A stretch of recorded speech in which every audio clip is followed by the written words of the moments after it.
एक उंबरठा माहेरचा, एक उंबरठा सासरचा, एक उंबरठा माहेरचा, एक उंबरठा सासरचा, दोन्हीमध्ये अडकलेला उभा जन्मबाईचा, उभा जन्मबाईचा. तुझ्या उतुंग भरारी पुढे गगनही ठेंगणे भासावे, तुझ्या उतुंग भरारी पुढे गगनही ठेंगणे भासावे, तुझ्या विशाल पंखाखाली हे विश्व सारे वसावे, हे विश्व सारे वसावे. नमस्कार सर्वांना. आज मी हर्षिता निलेश नागरिया.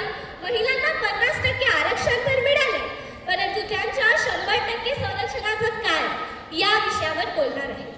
आधीच्या काळात महिलांच्या संरक्षणासाठी तलवार उचलणारे बावडे होते, परंतु आज महिलांचे सलवार उचलणारे लोक आहेत.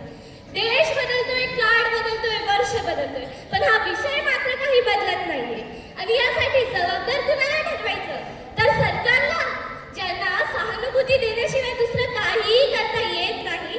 तर आपल्यासारख्या सामान्य माणसांना स्त्री असुरक्षित असण्याचे कारण म्हणजे बलात्कार.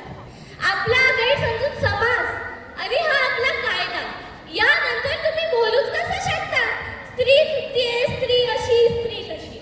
हो हो, आज एक मुलगी आपल्या घरातली, शहरातली, देशातली, हो आज एक मुलगी प्रगती करतेय, पण का तिच्या प्रगतीच्या वाटेमध्ये या समाजाची भीती येते?